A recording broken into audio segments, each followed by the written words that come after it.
한동훈 법무부 장관 최근에 국회에 나와서 이화영 씨의 이런저런 논란과 관련해서 글쎄요, 보기에 따라서 관점은 다를 수 있으나 한 장관 무언가 자신감에 찬 듯한 모습이랄까요? 이러한 모습이 있었습니다. 잠깐 보시죠. 검찰은 지금까지 경기도 부지사가 깡패시켜서 북한에 수십억 뒷돈 준 범죄 혐의를 밝혀내서 기소했고, 지금 현재는 이재명 경기지사 등 추가 관련자가 있는지에 대해서 수사 중입니다. 검찰청에 몰려가서 들어눕고 영치금 보내기 운동하고 성명서 내고 가족 접촉하고 면회에서 진술 번복하라고 압박하고 하는 행태를 보이고 있는데요. 이건 권력을 악용한 최악의 사법 방해이자 스토킹에 가까운 행태라고 생각합니다. 이분을 회유하고 압박할 정도로 간 큰 검사가 있겠습니까? 그거 다 꼬투리 잡일 텐데요. 영화에서도 그런 얘기 안 나옵니다. 자, 저렇게 한동훈 장관이 최근 국회에서 이야기를 했는데 조응천 민주당 의원은 이런 얘기를 했습니다. 한동훈 장관이 법사위에서 그 이화영 씨의 진술 번복을 전제로 얘기한 것 같다.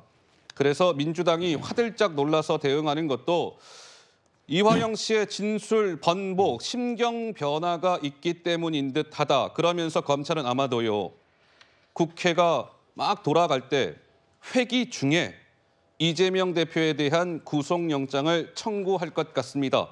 이렇게 민주당의 조응천 의원은 예견을 했습니다. 그렇다면 그 당사자 이재명 대표, 오늘 오전에 굉장히 비장한 모습으로 이렇게 목에 힘을 주어 이야기했습니다. 이어서 한번 들어보시죠. 국민과 싸운 정권의 말로가 어땠는지 과거를 한번 되돌아보시기를 권유드립니다. 잠시는 누를 수 있어도 영원히 누를 수는 없습니다. 잠시 억압할 수 있더라도 계속 억압하는 것은 불가능합니다. 언젠가 이 두려움과 억압이 용기와 저항으로 전환되는 시기가 있을 겁니다. 국민을 무시하지 마십시오. 역사를 두려워하시기 바랍니다. 서정욱 변호사님 어떻습니까? 국회 회기 중에 이재명 대표에 대한 구속영장이 청구될 것이라는 관측이 나오고 있는 가운데 이재명 대표는 오늘 들으신 바대로 저렇게 이야기를 했습니다. 어떤 평가를 주시겠습니까? 일단 이제 구속영장 청구 시기는요. 네. 저도 이제 조응천 의원과 생각이 거의 같아요. 회기 중에? 왜냐하면 이게 8월 초에 소환하더라도 네. 그리고 이제 조사를 하고 또 영장 청구서를 작성하는데 시간이 좀 걸리는 거 아닙니까? 그래서 이제 물리적으로도 시간이 며칠 걸릴 수 있는 거고, 그리고 이제 전략적으로 보더라도 바로 이제 회기 중이 아니면 바로 판사 앞에서 실질심사 받을 수는 있겠지만, 예. 그렇지만 이게 검찰 입장에서는 정면 승부. 왜냐하면 이게 이재명 대표가 수차례 불체포특권 포기하겠다 했잖아요. 그럼 청구하면 우리 저는 민주당이 자중질환으로 무너질 수도 있고, 예. 이재명 대표도 이게 본인 약속 때문에 어떻게 할지 이미 검찰은 이기고 들어가는 거예요. 회기 중에 청구하면. 네네네. 저는 전략적으로도 그게 맞고 물리적 시간으로 봐도 8월 중선 이후는 된다. 이렇게 동의하고요. 예. 그다음에 두 번째, 지금 이게 이재명 대표가 본인 수사를 이게 국민과 싸운다 하잖아요. 아니 이재명이라는 이게 범죄 혐의자를 원칙에 따라 수사하는 게 그게 국민과 싸우는 겁니까? 이재명 대표가 국민입니까? 일개 범죄 혐의자지 본인이 왜 국민 전체를 대표합니까? 본인 수사하는 걸 전부 국민과 싸우지 마라. 국민과 싸운다. 이거는 과대망상이죠. 예. 본인이 왜 국민이냐고. 저는 범죄 일개 혐의자에 불과하다. 예. 그리고 수사를 할 때는 계급장 떼고 받아야죠. 야당 대표든 국회의원이든 이게 법 앞에 평등한데 뭐가 중요합니까? 계급장 다 떼고 일개 범죄 피해자로 수사를 받으라. 이렇게 촉구합니다. 우리 김유정 의원님 생각은 어떠세요? 그러니까 지금 이재명 대표에 대한 구속영장이 청구될 거라는 거는 사실 어느 정도 검찰의 입장이 정해진 것 같고, 문제는 영장 청구는 이미 정해졌고 시점의 문제 아니겠습니까? 시점. 그렇다면 회기가 진행 중일 때 만약에 구속영장이 날라오면 서정욱 변호사 말씀대로 국회에서는 체포동의안 표결을 붙여야 하는데, 이렇게 되면 더불어민주당의 고민이 깊어질 수밖에 없지 않을까요? 자, 이재명 대표에 대한 체포동의안 지난번에는 부결시켰는데 이번에는 어찌하오리까? 또 부결시킬까? 가결시킬까? 우리 김유정 의원님 생각은 어떠세요? 글쎄, 고민할 필요가 있을까 싶습니다. 그리고 서정욱 변호사님, 이재명 대표도 국민의 한 사람입니다. 국민 아니라고 하시면 안 되고요. 그리고 이제 검찰의 어떤 선택적인 그 수사나 기소 이런 부분에 대한 비판도 담겨 있다고 생각합니다. 특히 윤 대통령 장모 사건과 관련해서는 소송 사기 이 부분은 또 기소하지 않은 거 아닙니까? 그래서 그런 부분들을 종합적으로 말씀드린 취지라고 생각하고요. 예? 저는 국회 교섭단체 대표 연설에서 국민 앞에 그 약속한 바가 있기 때문에 이번에 체포동의안이 다시 국회로 온다면 이번에는 이제 회기 중에 온다면 가결돼야 한다고 생각합니다. 그래서 당당하게 맞서서 영장 실질심사 참석을 하고요. 그렇게 해서 만약에 기각이 된다고 하면 그야말로 이재명 대표로서는 이제 더 할 말이 생긴 셈이기 때문에 네. 저는 이번에는 그 부분에 있어서 약속을 지키고 승부수를 던지지 않을까 생각합니다. 자, 아까 우리 패널분들 말씀 중에 이제 중요한 것은 이화영의 입이다 이런 얘기가 나왔죠. 이제 이화영 씨가 재판에 나와서 어떻게 얘기할지 이거는 이재명 대표의 어떻게 보면 정치적 운명을 가를 수 있는 아주 중요한 겁니다. 이화영 씨의 이제 말 한마디 한마디는. 그런데 누군가의 한 명의 여권 인사는 글쎄요, 아마도 이화영 씨의 입이 쫙 열리지 않을까요? 이렇게 예견을 했습니다. 한번 들어보시죠. 배우자가 방청석에서 그러는 바람에 솔직하게 얘기하면 깽판 쳐서 파행이 된 거잖아요. 지금 좀 너무 날 것입니다. 그러니까 방송용으로 순화시켜 주세요. 우리나라 역사상 이런 정도의 역대급 선당후사를 보여준 사람이 있나 싶어요. 대단한 선당후사예요. 8월 8일에 이화영 전 부지사가 다시 그렇죠. 입을 열 텐데 그래도 이재명 지사도 알았다, 보고했다 쪽이 될 거라고 보시는 거예요. 저는 현재 나온 상황에서 그 이화영 부지사가 자신이 살려면 사실을 얘기해야 될 것 같고 그쪽으로 갈 거라고 봐요. 우리 검사를 지내신 정미경 의원님의 뭐랄까 이건 어디까지나 예상이겠습니다만 어떤 말씀을 주시겠습니까? 그 이화영 전 부지사가요. 이제 앞으로 법정에 나와서 이런 얘기를 하든 저런 얘기들을 하든 수사하는 사람 입장에서는 아무런 의미가 없어요. 솔직히 말씀드리면. 왜 그러냐면 그래서 한동훈 장관이 저렇게 자신만만하게 얘기하고 있는 거예요. 그 얘기가 왜 그러냐면 무슨 말씀이세요? 이미 이화영 피고인은 검찰에 얘기를 했습니다.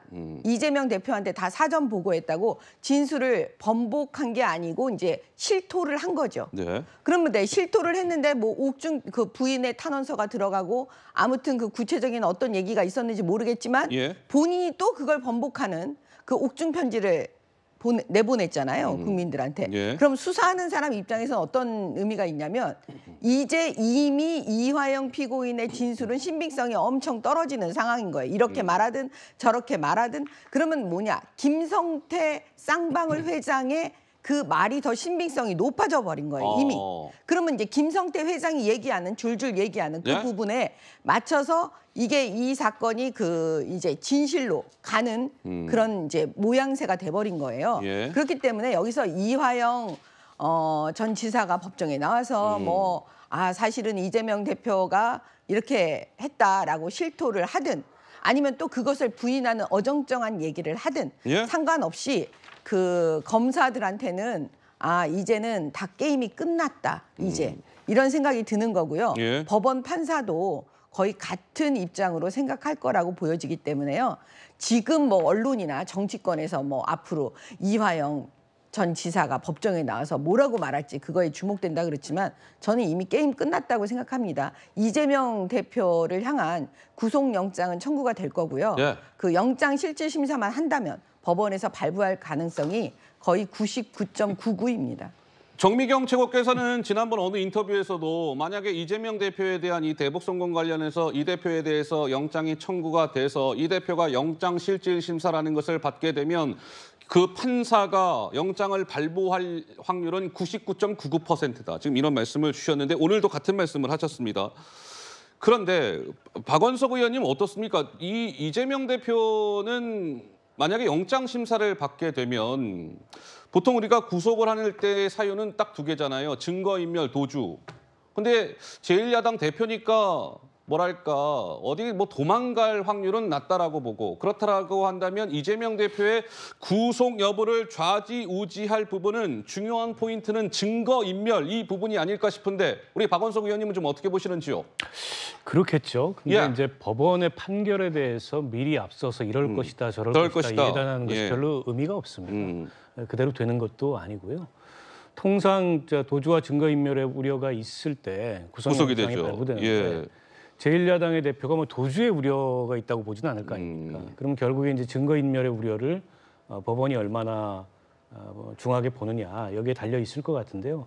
그에 대해서 법원이 어떤 결정을 내릴지도 지금 예단하기가 어렵고 예. 또 범죄 혐의가 충분히 소명되느냐 범죄 혐의가 충분히 소명되지 않으면 방어권 차원에서라도 구속영장을 청구 안 하는 게 요즘에 또 추세이기 때문에 예. 그것도 하나의 쟁점이지 않을까 싶습니다. 결국 저는 그 김성태 회장의 진술은 일종의 다 이제 간접 진술이고 김성태 회장의 주장인데 이재명 그 대표와 당시 지사 부지사로서 함께 일을 했던 거는 이화영 부지사지 않습니까? 예. 결국에는 이화영 부지사가 어떤 진술을 하느냐 그리고 그 진술을 일관되게 유지하느냐가 이재명 대표를 소환하고 그 혐의를 밝히는 데 있어서 가장 중요한 관건이지 않을까 싶은데요. 예? 지금까지 봤을 때는 이화영 부지사의 정확한 입장이 뭔지 모르겠어요. 본인 스스로도 오락가락하는 게 아닌가 그런 생각마저 듭니다. 저기 잠깐 말씀드리면요. 뇌물죄에 있어서 돈을 준 사람의 진술과 돈을 받은 사람의 진술 어느 쪽이 더 맞을까요? 보통은 돈을 준 사람은 줬다라고 다 실토를 하고요. 돈을 받은 사람은 돈 안 받았다고 끝까지 부인해요. 예. 그런데 이런 경우에 그럼 다 무죄 내나요? 그렇지 않습니다. 보통은 다 유죄가 납니다. 왜? 돈을 준 사람이 거의 구체적으로 얘기를 하고 있기 때문에 그렇거든요. 여기서 김성태 쌍방울 전 회장은 돈을 대납한 사람, 돈을 직접 준 사람입니다. 북한에. 그러면 이 사람은 얼마나 구체적으로 써놨겠어요. 그 돈을 준 경위와 돈을 준 방식에 대해서. 그렇기 때문에 제가 볼 때는 이거는 간접 진술이 아니고요. 직접 진술이고요. 예. 그래서 이재명 대표가 여기서 빠져나갈 수가 없는 거예요. 그다음에 왜 박찬대 의원 보내가지고 회유합니까? 만약에 그거 다 수사할 거거든요. 수사해서 나오면 증거인멸 딱 떨어집니다. 그래서 제가 구속영장 발부가 99.99라고 말씀드리는 거예요. 예. 근데 이게요. 정말 이런 겁니다. 이 대북 송금 이 문제는 굉장히 이재명 대표 입장에선 중요하죠. 이것이 방북 비용 그것만 하더라도 300만 달러면은 우리 돈으로 한 40억 돼요. 그리고 만약에 스마트팜 그 500만 달러까지 다 더하면 한 100억 가까이 된단 말이에요. 그 검찰은 이재명 대표를 이걸 뭐 제3자 뇌물죄나 뭐 이런 것들을 혐의를 적용하는 걸 검토하고 있다. 근데 이 뇌물 같은 경우는 특가법상 1억 원만 넘게 되면 무기징역 또는 10년 이상의 징역에 처하기 때문에 굉장히 형량도 무겁고 근데 그러한 것인데 지금 이 방북 비용 스마트팜까지 하면 우리 돈으로 따지면 한 100억 가까이 된다는 거 아니겠습니까? 굉장히 중요한 재판이 될 것 같은데 만약에 이재명 대표가 기소가 된다면 우리 서정욱 변호사는 어떤 의견을 주시겠습니까? 지금 이제 그 정미경 의원님 말씀에 조금 더 판례를 하나 보태면요. 예. 돈을 준 사람에게 본인도 처벌됩니다. 뇌물을 주면 이게 김성태 회장도 처벌돼요. 공범이. 형량은 좀 낮죠. 네. 근데 본인이 처벌을 각오하고 자백하고 있잖아요. 이런 경우는요. 특별하게 김성태 회장이 이재명 대표하고 철천지 원수가 돼가지고 특별하게 저 사람을 무고해가지고 잡아야 되겠다. 허허. 이런 게 특별한 동기가 없는 한 신빙성이 있다. 이게 확고한 판례입니다. 예. 김성태 회장도 이게 처벌되는 거예요. 따라서 저는 이 부분은요. 이런 걸 이게 우리 법률 용어로 증거가 차고 넘친다 그래요. 증거가 차고 넘친다? 인적 증거로 김성태 회장 진술만 있는 게 아니고 네. 박용철 부회장부터 쌍방울 임직원, 그다음에 신모평화협력국장 경기도, 그다음에 국정원 직원, 그다음에 무엇보다 북한의 송명철, 리오남, 뭐 김영철, 전부 게 김성애 다 침묵하고 있잖아요. 아니면 이게 북한에서 가만히 있습니까? 그다음에 물적 증거도 북한의 초청 공문부터 출장 보고서 통화 내역, 녹취록 얼마나 게 많습니까? 이거는 이게 저는 도저히 뭐 빠져나가기는 어려울 것이다. 이렇게 저는 보고 뭐 그래서 정미경 의원님이 99.99라는데 뭐 저는 이게 하나 더 보태서 99.999 이렇게 하겠습니다. 영장이 발부될 확률이 뭐 두 분 우리 법조인이신 두 분의 이제 이건 뭐 개인 이제 예상이신 거니까요. 그리고 박찬대 최고가 뭐 이화영 씨의 최측근을 만났다는 것도 일단 지금 보도가 저러한 것이고 박찬대 최고는 이화영 씨를 만난 적이 없다. 뭐 이렇게 지금 부인을 하고 있습니다. 그러나 이화영 씨의 측근들도 만나지 않았다. 이 부분에 대해서는 명확한 입장은 내놓지 않고 있는 상황이라는 거 정리하고 다음 얘기로 넘어갑니다.